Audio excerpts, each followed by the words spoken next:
The ancient city of Great Zimbabwe, with its towering stone walls and enigmatic past, has long been shrouded in mystery. Built by the Shona people, it stands as a testament to a once thriving African civilization.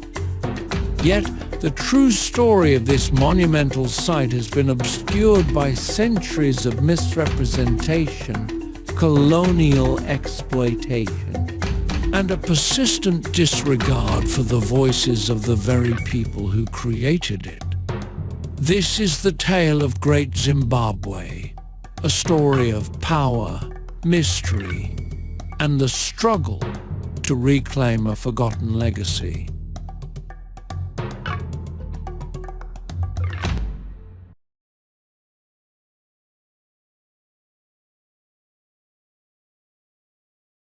In the heart of southern Africa, the Shona people, a Bantu ethnic group, laid the foundations of what would become one of Africa's most significant ancient cities. The Zimbabwe Empire, under the rule of kings known as Mambos, who flourished between the 11th and 15th centuries. Mambo Mukoto. The most notable of these rulers was Nyatsimba Mutota, who expanded the empire's borders into present-day Mozambique, establishing a vast network of trade that brought wealth and influence to Great Zimbabwe.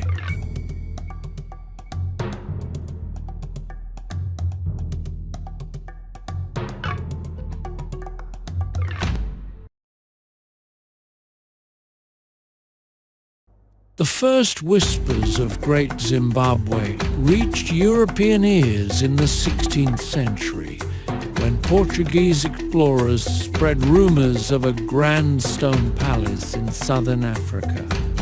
These tales, tinged with European religious and cultural biases, speculated that the ruins might be linked to biblical sites like Axum or Ophir.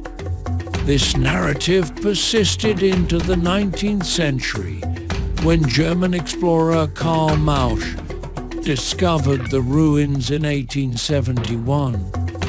Mausch, influenced by racist ideologies, dismissed the possibility that the Shona people or any other African civilization could have built such an impressive structure. Instead, he attributed its construction to non-African civilizations, such as the people of the Queen of Sheba.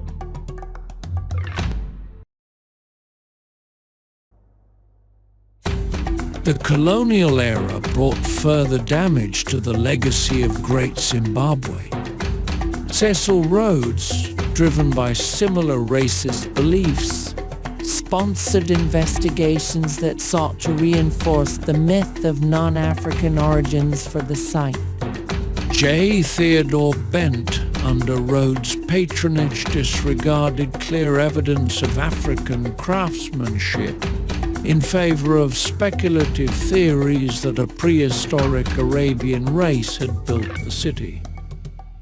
The most destructive figure in this period was Richard Nicklin Hall, appointed by Rhodes's British South Africa Company to preserve the ruins. Hall's actions, driven by a desire to erase any traces of African authorship, caused irreparable damage to the site, stripping away significant archaeological layers and permanently altering the historical record.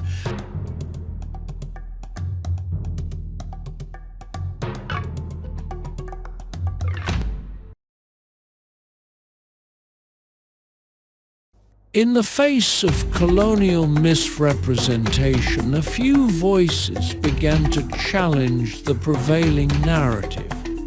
Archaeologist David Randall Muckiver, commissioned by the British South Africa Company, concluded in the early 20th century that Great Zimbabwe was undoubtedly of African origin, dating back to the medieval period. Despite his findings, racial prejudice continued to cloud the truth, especially during the 1960s and 1970s. When the white government of Rhodesia actively suppressed evidence of African authorship, as the site became a symbol of the African nationalist movement.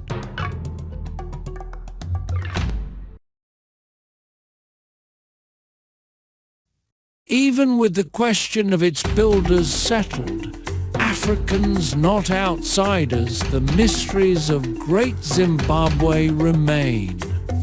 At its height, the city was home to between 12,000 and 20,000 people. Its massive stone walls likely enclosed royal residences, while trade between local gold-producing regions and coastal ports fueled its prosperity. Yet, by the mid-15th century, the city was abandoned. Was it due to a shift in trade routes, resource depletion, or something more enigmatic? The Lemba people, with their Semitic origins, claim that their ancestors built the city, adding another layer of intrigue to its history.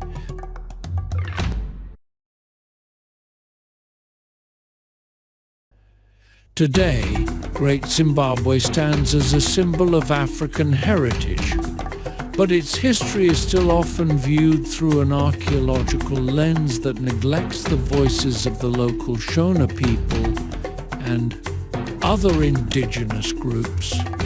Early explorers and even professional archaeologists have historically overlooked the site's significance in local religious and historical contexts.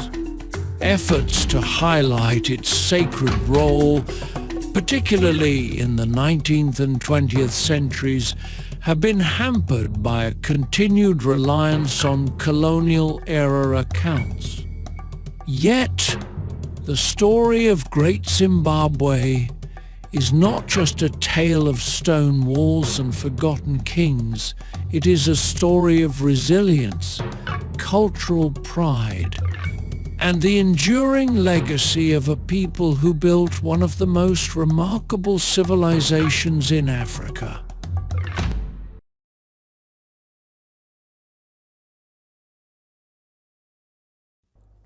As we delve into the history of Great Zimbabwe, we uncover not only the architectural marvels and trade networks of an ancient African empire, but also the enduring impact of colonialism on historical narratives.